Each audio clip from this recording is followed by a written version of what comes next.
आज हरियाणा से खबर आई है जी। हरियाणा सरकार ने दावा किया है कि इस साल के अंत तक प्रदेश की हवा की औसत AQI करीब 22% सुधारना चाहती है। मतलब सरकार खुद मान रही है कि हवा खराब नहीं, खतरनाक है, और फिर भी इस राज्य का मुख्यमंत्री हंसता रहता है। ये कितने शर्म की बात है जी।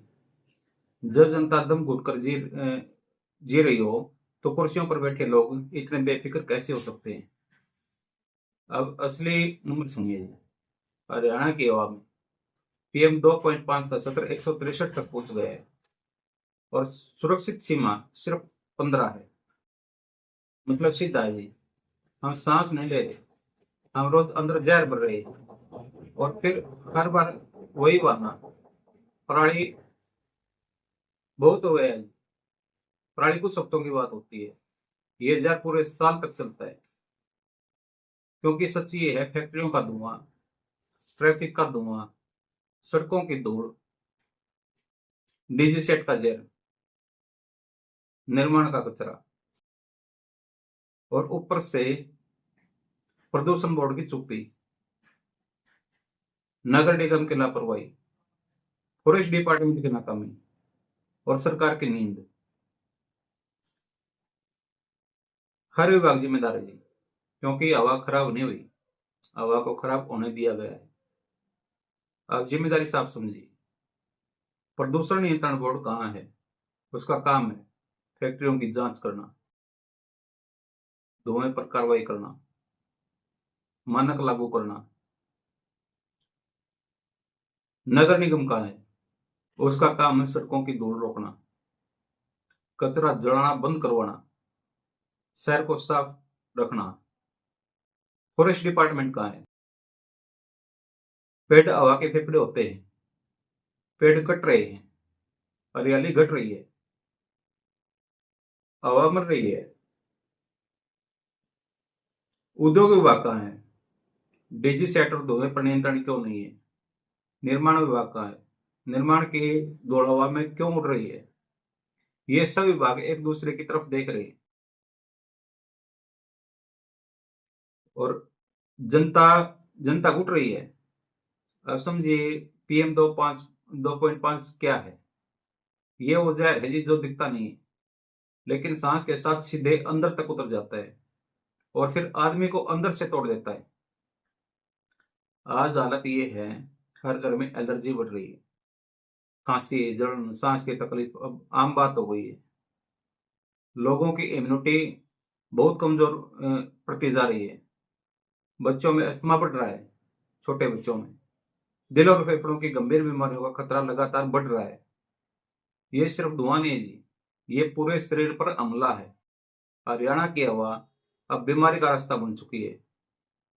अब सोचिए, जब हवा जहरीली होती है तो एस्टार पड़ते हैं, ऑक्सीजन लगती है, दवाइयों का खर्च बढ़ता है, और आम आदमी दो तरफ से टूटता है।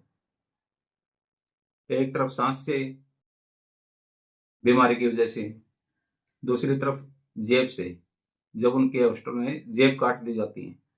अब ये किसी एक शहर की बात नहीं है, पूरा हरियाणा एक जैसी जहरीली हवा में जी रहा है। रोहतक हो, हिसार हो, पानीपत हो, सोनीपत हो, फरीदाबाद हो या करनाल हो, अम्बाड़ा हो या भिवानी, हर जगह दम घुट रहा है। अब AQI समझिए, ये कोई नंबर नहीं है जी। AQI ये आपकी सांस का हाल है। 0 से 50 ठीक है, 100 के ऊपर खतरा है, लेकिन AQI 200 के ऊपर बहुत खराब है, 300 के ऊपर तो सीधा हमला है। और हरियाणा में कई दिनों तक ज्यादातर हवा वेरी पोर और सेवर स्तर तक चली जाती है, यानी सांस लेना मुश्किल हो जाता है। मतलब साफ है, हम खतरे में नहीं, हम खतरे के अंदर जी रहे हैं। ये हमला एक दिन में नहीं होता जी, ये रोज होता है, हर सांस में होता है, हर सांस के साथ होता है। फिर अचानक अस्थमा, ब्रोंकाइटिस, हार्ट की परेशानी, फेफड़ों की बीमारी। ये हवा नहीं जी, ये धीमी मौत का धुआं है।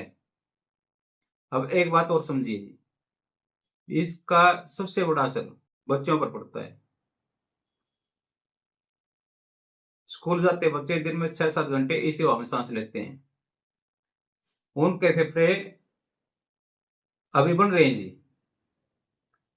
और अमोने जहर से बड़ा कर रहे हैं, लगातार जहरीली सांस वो ले रहे हैं। बुजुर्गों के लिए तो ये आवासीय खतरा है। एक छोटी सी सांस की तकलीफ बड़ी बीमारी बन जाती है और सबसे ज्यादा मार गरीब आदमी पर पड़ती है।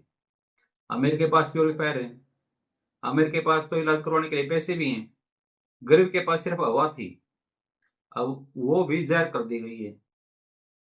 अब कानून की बात भी समझिए। पर्यावरण संरक्षण अधिनियम और एक्ट के तहत सरकार के पास अधिकार है कि प्रदूषण फैलाने वालों पर कड़ी कार्रवाई हो, फैक्ट्रियों पर जुर्माना हो, निर्माण रोका जाए, वाहनों पर नियंत्रण हो। लेकिन कार्रवाई तभी होगी जब सिस्टम जागेगा, और सिस्टम तब जागता है जब जनता सवाल करती है। यह मामला जांच और प्रक्रिया का विषय है।